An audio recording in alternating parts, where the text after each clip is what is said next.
ओम नमः शिवाय। हर हर महादेव। प्रिय भक्तों, आप सभी का दिन शुभ और मंगलमय हो। भगवान भोलेनाथ और माता पार्वती की कृपा आपके और आपके समस्त परिवार पर सदा सर्वदा बना रहे। प्रिय भक्तों, आज आप सुनने जा रहे हैं फाल्गुन मास कथा अध्याय 10, जिसमें आप सभी भक्त लोग शिव महापुराण की कथाएं सुन रहे हैं। तो चलिए प्रिय भक्तों, बड़े ही प्रसन्न चित्त मन से आज की कथा को आगे बढ़ाते हैं। ब्रह्मा जी बोले, विष्णु का यह वचन सुनकर मुझ ब्रह्मा को क्रोध आ गया और माया के वशीभूत हुआ। मैं उनको डांटते हुए पूछने लगा कि आप कौन हैं और किस लिए इतना अधिक निरर्थक बोल रहे हैं। आप न ईश्वर हैं न पर ब्रह्म हैं। आपका कोई कर्ता अवश्य नहीं है। महाप्रभु शंकर जी की माया से विमोहित मैं उन भगवान विष्णु के साथ भयंकर युद्ध करने लगा।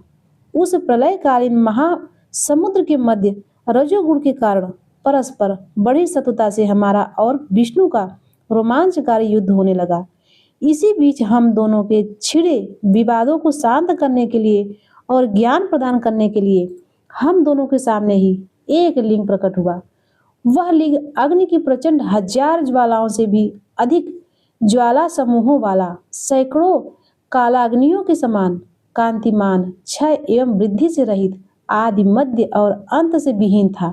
वह उमा रहित, अनिर्देश, बिना किसी के द्वारा उपस्थापित, अव्यक्त और विसर्जन का उस लिंग की सहस्त्र ज्वालाओं के समूह को देखने मात्र से ही भगवान विष्णु मोहित हो उठे। शिव की माया से मोहित मुझसे वे कहने लगे कि इस समय मुझसे तुम इतनी स्पर्धा क्यों कर रहे हो। हम दोनों के मध्य तो एक तीसरा भी आ गया है, इसीलिए युद्ध रोक दिया जाए। हम दोनों इस अग्नि से उत्पन्न लिंग की परीक्षा करें कि यह कहाँ से प्रकट हुआ है, और मैं इस अनुपम अग्नि स्तंभ के नीचे जाऊंगा। और हे प्रजानाथ, आप इसकी परीक्षा करने के लिए वायु वेग से प्रयत्न पूर्वक शीघ्र ही ऊपर की ओर जाएं। ब्रह्मा जी बोले। तब ऐसा कहकर विश्वात्मा भगवान विष्णु ने वाराह का रूप धारण किया और हे मुनि, मैंने भी शीघ्र ही हंस का रूप बना दिया। उसी समय से लोग मुझे हंस हंस और विराट ऐसा कहने लगे। जो हंस हंस यह कहकर मेरे नाम का जप करता है, वह हंस स्वरूप ही हो जाता है। अत्यंत श्वेत अग्नि के समान, चारों ओर से पंखों से युक्त और मन तथा वायु के वेग वाला होकर मैं ऊपर की भी ओर लिंग का पता लगाते हुए चला गया। उसी समय विश्वात्मा नारायण ने भी अत्यंत श्वेत स्वरूप धारण किया। 10 योजन चौड़े, 100 योजन लंबे, मेरु पर्वत के समान शरीर वाले, श्वेत तथा अत्यंत तेज दादों से युक्त, प्रलयकालीन सूर्य के समान कांतिमान, दीर्घ नासिका से सुशोभित, भयंकर घुर घुर ध्वनि करने वाले, छोटे छोटे पैरों से युक्त, विचित्र अंगों वाले, विजय प्राप्त करने की इच्छा से परिपूर्ण, दृढ़ तथा अनुपम वाराह का स्वरूप धारण करके वे भगवान विष्णु भी अत्यंत वेग से उसके नीचे की ओर गए। इस प्रकार रूप धारण कर भगवान विष्णु 1000 वर्ष तक नीचे की ओर ही चलते रहे। उसी समय से पृथ्वी आदि लोकों में श्वेत वाराह नाम कल्प का प्रादुर्भाव हुआ। हे देवऋषि, यह मनुष्यों की कालगणनी का अवधि है। इधर अत्यंत तीव्र गति से नीचे की ओर से जाते हुए महातेजस्वी विष्णु बहुत प्रकार से भ्रमण करते रहे, किंतु महावाराह रूपधारी विष्णु उस ज्योतिर्लिंग के मूल का अल्प भाग भी न देख सके। हे अरिसुदन, तब तक मैं भी उस ज्योतिर्लिंग के अंत का पता लगाने के लिए वेग से ऊपर की ओर जाता रहा। यत्न पूर्वक उस ज्योतिर्लिंग अंत को जानने का इच्छुक मैं अत्यंत परिश्रम के कारण थक गया और उसका अंत बिना देखे ही थोड़े समय में नीचे की ओर लौट गया। उसी प्रकार सर्वेद स्वरूप महाकाय कामलोचन भगवान विष्णु भी थकान के कारण ज्योतिर्लिंग का अंत देखे बिना ही ऊपर निकल आए। शिव की माया से विमोहित विष्णु आकर मेरे साथ ही भगवान शिव को बार बार प्रणाम करके व्याकुल चित्त से वहां खड़े रहे। पृष्ठ प्रदेश की ओर से पार्श्वकी और आगे की ओर से परमेश्वर शिव को मेरे साथ ही प्रणाम करके विष्णु भी सोचने लगे कि यह क्या है। वह रूप तो अनिर्देश्य, नाम तथा कर्म से रहित, अलिंग होते हुए भी लिंगता को प्राप्त और ध्यान मार्ग से अमग्य है। तदंतर अपने मन को शांत करके मैं और विष्णु दोनों शिव को बार बार प्रणाम करने लगे। हे महाप्रभु, हम आपके स्वरूप को नहीं जानते, आप जो हैं वही हैं, आपको हमारा नमस्कार है। हे महेशान, आप शीघ्र ही हमें अपने स्वरूप का दर्शन कराए। हे मुनिश्रेष्ठ, इस प्रकार अहंकार से आविष्ट हुए हम दोनों को वहां नमस्कार करते हुए सैकड़ों वर्ष बीत गए। ब्रह्मा जी बोले, मुनिश्रेष्ठ नारद, इस प्रकार हम दोनों देवता गर्व रहित हो निरंतर प्रणाम करते रहे। हम दोनों के मन में एक ही अभिलाषा थी कि इस ज्योतिर्लिंग के रूप में प्रकट हुए परमेश्वर प्रत्यक्ष दर्शन दे। दोनों के प्रतिपालक अहंकारियों का गर्व चूर्ण करने वाले तथा सबके प्रभु अविनाशी शंकर हम दोनों पर दयालु हो गए। उस समय वहां उन सुर श्रेष्ठ से ओम ओम ऐसा शब्द स्वरूप नाद प्रकट हुआ, जो स्पष्ट रूप से प्लुत स्वर में सुनाई दे रहा था। जोर से प्रकट होने वाला उस शब्द के विषय में यह क्या है, ऐसा सोचते हुए समस्त देवताओं के आराध्य भगवान विष्णु मेरे साथ संतुष्ट चित्त से खड़े रहे। वे सर्वथा भैरव भाव से रहित थे। उन्होंने लिंग के दक्षिण भाग में सनातन आदि वर्ण आकार का दर्शन किया। तदंतर उत्तर भाग में उकार का, मध्य भाग में मकार का और अंत में ओम इस नाद का साक्षात दर्शन किया। ऋषि श्रेष्ठ, दक्षिण भाग में प्रकट हुए आदि वर्ण आकार को सूर्य मंडल के समान तेजोमय देखकर उन्होंने उत्तर भाग में उकार वर्ण को अग्नि के समान देखा। हे मुनिश्रेष्ठ, इसी तरह उन्होंने मध्य भाग में मकार को चंद्रमंडल के समान देखा।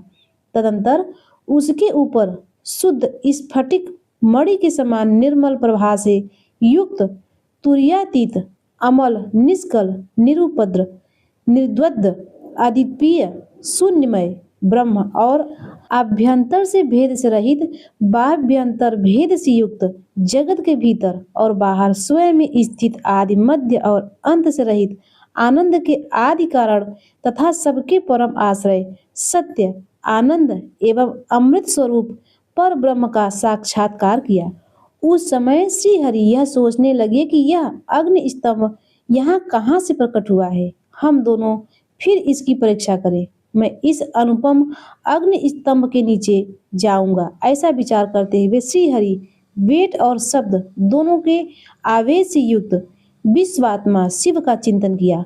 तब वहां एक ऋषि प्रकट हुए, जो ऋषि के समूह के परम सार रूप माने जाते हैं। उन्हीं ऋषि के द्वारा परमेश्वर श्री विष्णु ने जाना कि इस शब्द ब्रह्ममय शरीर वाले परम लिंग के रूप में साक्षात पर ब्रह्म स्वरूप महादेव जी ही यहाँ प्रकट हुए हैं। यह चिंता रहित अथवा अचिंतनीय रुद्र है, जहाँ जाकर मन सहित वाणी उस प्राप्त किए बिना ही लौट आती है। उस पर ब्रह्म परमात्मा शिव का वाचन एक अक्षर प्रणव ही है। वे इसके वाक्चार्थ रूप हैं। उस परम कारण ऋषि सत्य आनंद एवं अमृत स्वरूप परात्पर पर ब्रह्म को इस एकाक्षर के द्वारा ही जाना जा सकता है। प्रणव के एक अक्षर आकार से जगत के बीजभूत अंड जन्मा भगवान ब्रह्मा का बोध होता है। उसके दूसरे एक अक्षर उकार से परम कारण रूप श्री हरि का बोध होता है और तीसरे एक अक्ष मकार से भगवान नील लोहित शिव का ज्ञान होता है। आकार सृष्टि करता है, उकार मोह में डालने वाला है और मकार नित्य अनुग्रह करने वाला है। मकार बोध सर्वव्यापी शिव बीजी बीज मंत्र के स्वामी है और आकार संज्ञ मुझे ब्रह्मा को भी बीज कहा जाता है। उकार संज्ञक श्री हरि योनि है। प्रधान और पुरुष के ही भी ईश्वर जो महेश्वर हैं, वे बीजी बीज और योनि भी हैं। उन्हीं को नाद कहा गया है। बीजी अपनी इच्छा से ही अपने बीज को अनेक रूपों में विभक्त करके स्थित है। इन बीजी भगवान महेश्वर के लिंग से आकार रूप बीज प्रकट हुआ है, जो उकार रूप योनि में स्थापित होकर सब ओर बढ़ने लगा। वह सुवर्णमय अंड के रूप में ही बताने योग्य था। उसका अन्य कोई विशेष लक्षण नहीं लक्षित होता था। वह दिव्य अंड अनेक वर्षों तक जल में ही स्थित रहा। तदंतर 1000 वर्ष के बाद उस अंड के 2 टुकड़े हो गए। जल में स्थित हुआ वह अंड अजन्मा ब्रह्मा जी की उत्पत्ति का स्थान था और साक्षात महेश्वर के आघात से ही फूटकर दो भागों में बट गया था। उस अवस्था में ऊपर स्थित हुआ उसका सुवर्ण कपाल बड़ी शोभा पाने लगा। वहीं दुम्य लोक के रूप में प्रकट हुआ तथा जो उसका दूसरा नीचे वाला कपाल था वही एक 5 लक्षणों से युक्त पृथ्वी है। उस अन्न से चतुर्भुज ब्रह्मा उत्पन्न हुए जिनकी क संज्ञा है। वे समस्त लोकों के सृष्टा हैं। इस प्रकार वे भगवान महेश्वर ही अ उ और म इन त्रिविध रूपों में वर्णित हुए हैं। इसी अभिप्राय से उन ज्योतिर्लिंग स्वरूप सदाशिव ने ओम ओम ऐसा कहा। यह बात यजुर्वेद के श्रेष्ठ मंत्र कहते हैं। यजुर्वेद के श्रेष्ठ मंत्रों का यह कथन सुनकर ऋचाओं और समाम मंत्रों ने भी हमसे आदर पूर्वक यह कहा, हे हरि, हे ब्राह्मण, यह बात ऐसी ही है। इस तरह देवेश्वर शिव को जानकर श्री हरि ने शक्ति संभूत मंत्रों द्वारा उत्तम एवं महान अभ्युदय से शोभित होने वाले उन महेश्वर देव का स्तवन किया। इसी बीच में विश्वपालक भगवान विष्णु ने मेरे साथ एक और भी अद्भुत एवं सुंदर रूप को देखा। हे मुने, वह रूप 5 मुखों और 10 भुजाओं से अलंकृत था। उसकी कांति कर्पूर के समान गौर थी। वह नाना प्रकार की छटाओं से और भांति भांति के आभूषणों से विभूषित था। उस परम उदार महापराक्रमी और महापुरुषों के लक्षणों से संपन्न अत्यंत उत्कृष्ट रूप का दर्शन करने मेरे साथ श्री हरि कृतार्थ हो गए। तत्पश्चात परमेश्वर भगवान महेश प्रसन्न होकर अपने दिव्य शब्दमय रूप को प्रकट करके हंसते हुए खड़े हो गए। हर्ष आकार उनका मस्तक और दीर्घ आकार ललाट है। इसका दाहिना नेत्र और इकार बाएं नेत्र है। उकार को उनका दाहिना और उकार को बायां कान बताया जाता है। ऋकार उन परमेश्वर का दायां कपोल है और ऋकार उनका बायां कपोल है। ली और लू ये उनकी नासिका के दोनों छिद्र हैं। एकार उन सर्वव्यापी प्रभु का ऊपरी ओष्ठ है और ऐंकार अधर है। ओमकार तथा औंकार ये दोनों क्रमशः उनकी ऊपर और नीचे की 2 दंत पंक्तियां हैं। अंग और अह उन देवादिदेव शूलधारी शिव के दोनों तालु हैं। क आदि 5 अक्षर उनके दाहिने 5 हाथ हैं और च आदि 5 अक्षर बाएं 5 हाथ हैं। आदि और त आदि 5 अक्षर उनके पैर हैं। पकार पेट है। पकार को दाहिना पार्श्व बताया जाता है और बकार को बायां पार्श्व, भकार को कंधा कहा जाता है। मकार उन योगी महादेव शंभु का हृदय है। य से लेकर स तक य, र, ल, व, स, ख तथा स ये 7 अक्षर सर्वव्यापी शिव की 7 धातुएं हैं। हकार को उनकी नाभि और छकार को नासिका कहा जाता है। इस प्रकार निर्गुण एवं गुण स्वरूप परमात्मा के सप्तमय रूप को भगवती उमा सहित देखकर श्री हरि मेरे साथ कृतार्थ हो गए। इस प्रकार शब्द ब्रह्ममय शरीरधारी महेश्वर शिव का दर्शन पाकर मेरे साथ श्री हरि उन्हें प्रणाम करके पुनः ऊपर की ओर देखा। उस समय उन्हें 5 कलाओं से युक्त ओमकार जनित शुद्ध स्फटिक मणि के समान सुंदर 38 अक्षरों वाले मंत्र का साक्षात्कार हुआ। पुनः संपूर्ण धर्म तथा अर्थ का साधक बुद्धि स्वरूप अत्यंत हितकारक और सबको वश में करने वाले गायत्री नामक महान मंत्र लक्षित हुआ। वह 24 अक्षरों तथा 4 कलाओं से युक्त श्रेष्ठ मंत्र है। पंचाक्षर मंत्र नमः शिवाय 8 कलाओं से युक्त है। अभिचारित सिद्धि के लिए प्रयोग किया जाने वाला मंत्र 30 अक्षरों से संपन्न है, किंतु यजुर्वेद में प्रत्युक्त मंत्र 25 सुंदर अक्षरों की है। यह 8 कलाओं से युक्त तथा सुश्वेत मंत्र है, जिसका प्रयोग शांति कर्म की सिद्धि के लिए किया जाता है। इस मंत्र के अतिरिक्त 13 कलाओं से युक्त जो श्रेष्ठ मंत्र है, वह बाल, युवा और वृद्ध आदि अवस्थाओं में आने वाले अनुसार उत्पत्ति, पालक तथा संहार का कारण भूत है। इसमें 61 वर्ण होते हैं। इसके पश्चात विष्णु ने मृत्युंजय मंत्र, पंचाक्षर मंत्र, चिंतामणित मंत्र तथा दक्षिणा मूर्ति मंत्र को देखा। इसके बाद भगवान विष्णु ने शंकर को तत्वमसि वही तुम हो यह महावाक्य कहा। इस प्रकार उक्त पंच मंत्र को प्राप्त करके वे भगवान श्री हरि उनका जप करने लगे। इसके पश्चात ऋक, यजु, साम रूप वर्णों की कलाओं से युक्त ईशान ईसों के मुकुट, पुरातन पुरुष, अघोर हृदय, मनोहर, सर्वगुहा, सदाशिव, तांडव नृत्य आदि कलाओं में वाम पाद पर अवस्थित रहने वाले महादेव, महान सर्पराज को आभूषणों के रूप में धारण करने वाले, चारों ओर चरण और नेत्र वाले कल्याणकारी ब्रह्मा के अधिपति, सृष्टि स्थिति संहार के कारणभूत वरदायक सांब महेश्वर को देखकर भगवान विष्णु प्रसन्न मन से प्रिय वचनों द्वारा मेरे साथ उनकी स्तुति करने लगे। ब्रह्मा जी बोले, हे नारद, भगवान विष्णु के द्वारा की हुई अपनी स्तुति को सुनकर करुणानिधि महेश्वर प्रसन्न हुए और उमा देवी के साथ सहसा वहां प्रकट हो गए। उस समय उनके 5 मुख और प्रत्येक मुख से 3-3 नेत्र शोभा पाते थे। भाल देश में चंद्रमा का मुकुट सुशोभित था। सिर पर जटा धारण किए गौरव वर्ण विशाल नेत्र वाले शिव ने अपने संपूर्ण अंगों में विभूति लगाए रखी थी। उनकी 10 भुजाएं थी। उनके कंठ में नीला चिन्ह था। वे समस्त आभूषणों से विभूषित थे। उन सर्वांग सुंदर शिव के मस्तक भस्ममय त्रिपुंड से अंकित थे। ऐसे परमेश्वर महादेव जी को भगवती उमा के साथ उपस्थित देखकर भगवान विष्णु ने मेरे साथ पुनः प्रिय वचनों द्वारा उनकी स्तुति की। तब करुणा कर भगवान महेश्वर शिव ने प्रसन्नचित होकर उन श्री विष्णु देव को श्वास रूप से वेद का उपदेश दिया। हे मुने, उसके बाद शिव ने परमात्मा श्री हरि को गुहा ज्ञान प्रदान किया। फिर उन परमात्मा ने कृपा करके मुझे भी वह ज्ञान दिया। वेद का ज्ञान प्राप्त कर कृतार्थ हुए भगवान विष्णु ने मेरे साथ हाथ जोड़कर महेश्वर को नमस्कार करके पुनः उनसे पूछा।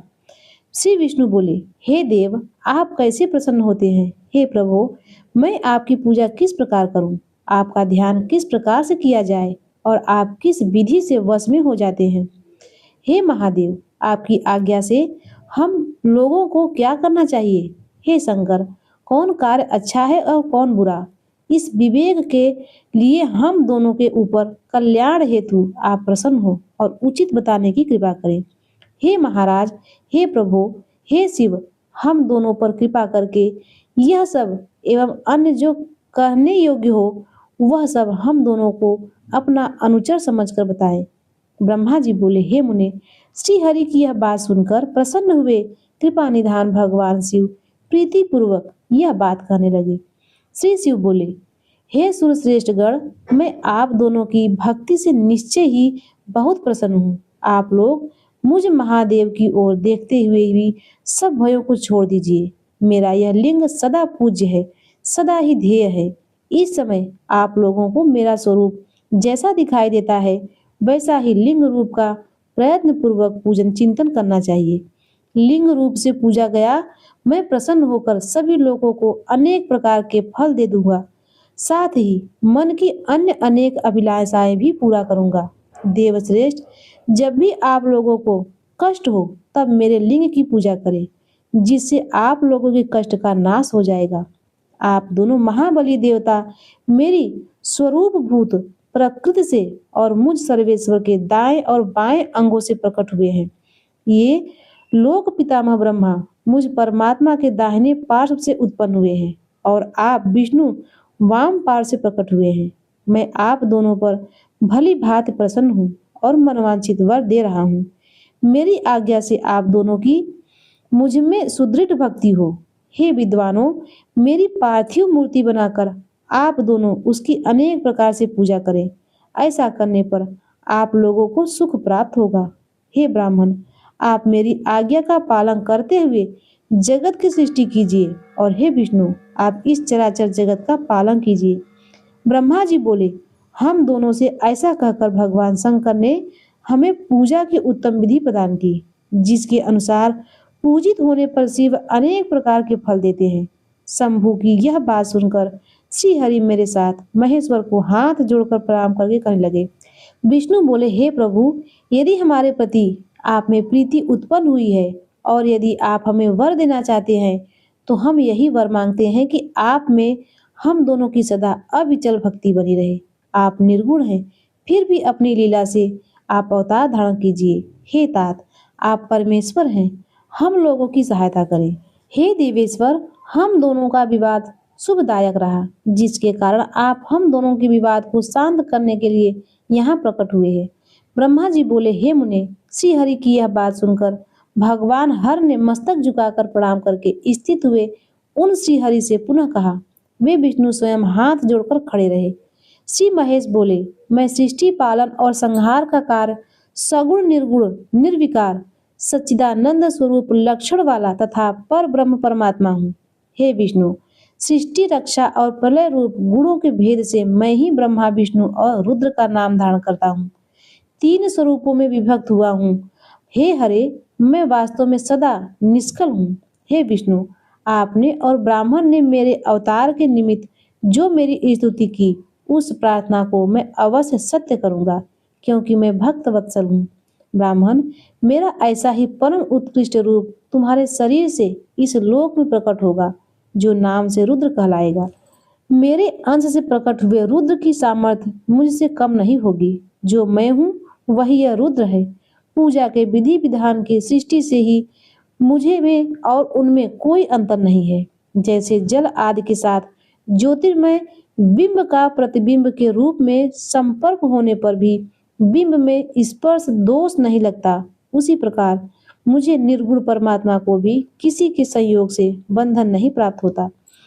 यह मेरा शिव रूप है। जब रुद्र प्रकट होंगे तब वे भी शिव के ही तुल्य होंगे।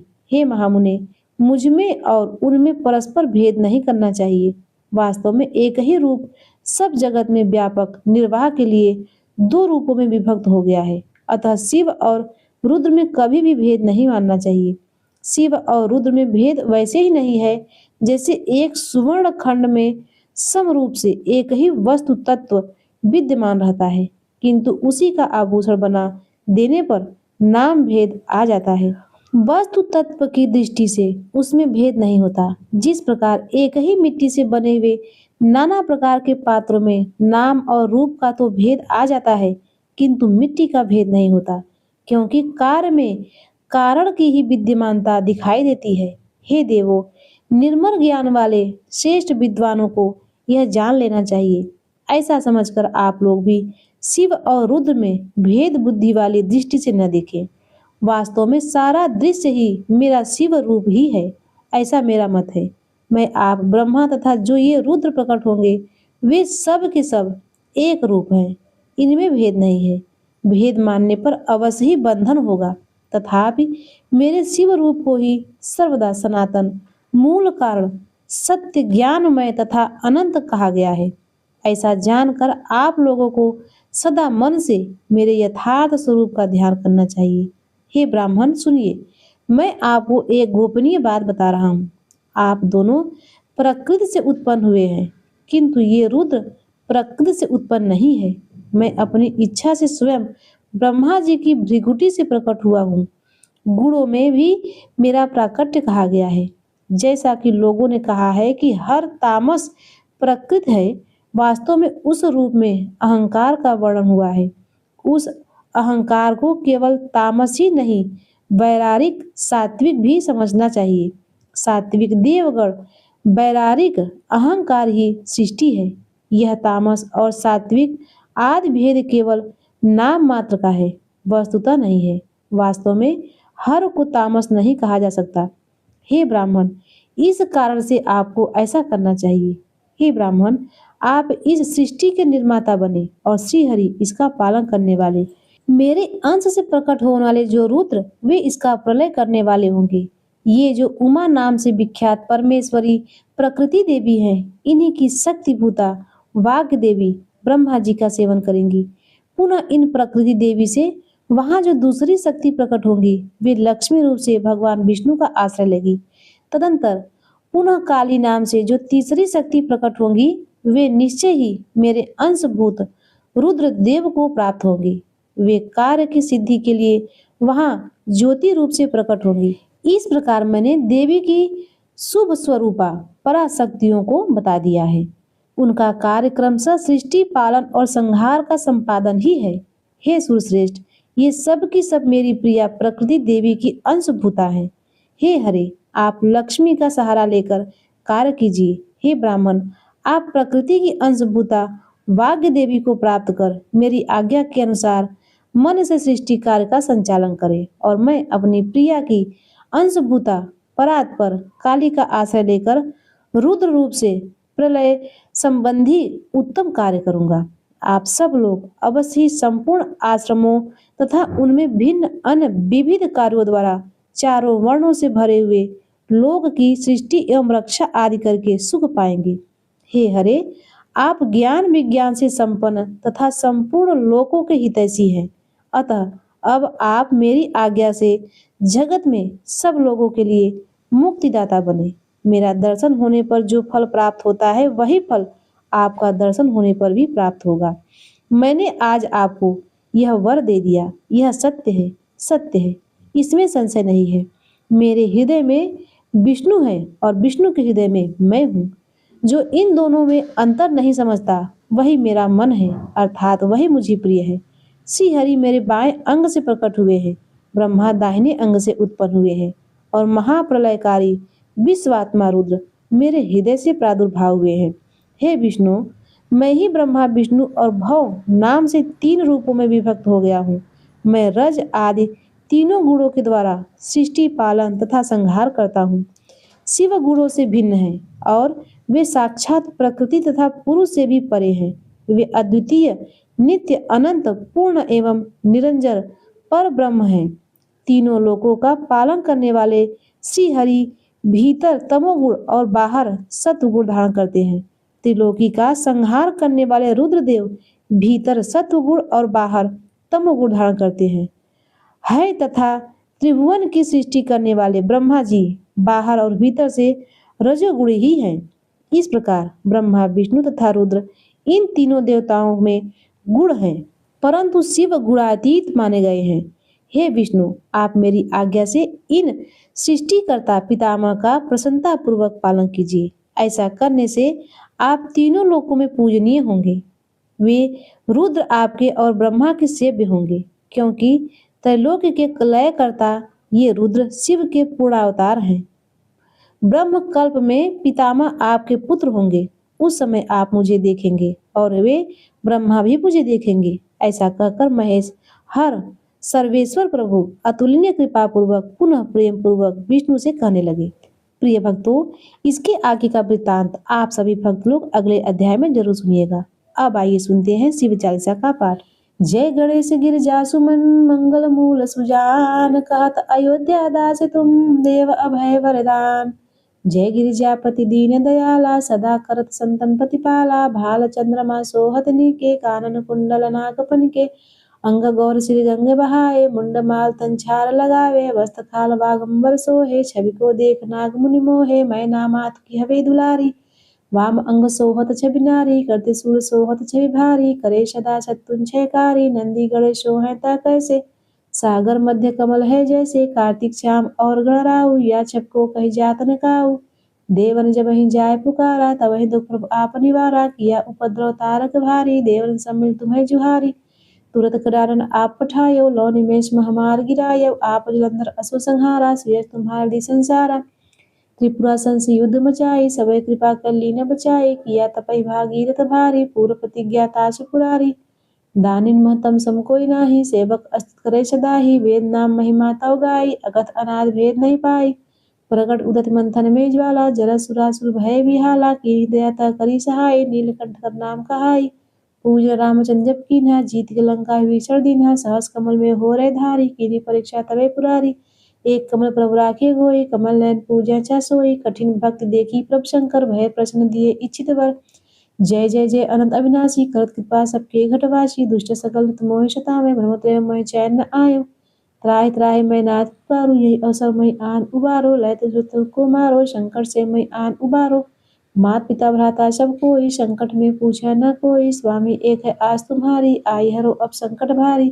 धन्य धन को दे सदा ही, जो को जाते सो फल पावे। अस्तुत के भी करो तुम्हारी, क्षमोनाथ अब चूक हमारी। शंकर हो संकट के नाशक, मंगल कारक विघ्न विनाशक। योगी मन ध्यान लगावे, सारद नारद शीश नवावे, नमो नमो जय नमः शिवाय। श्री ब्रह्मादिक पार न पावे, जो यह पाठ करे मन लाए।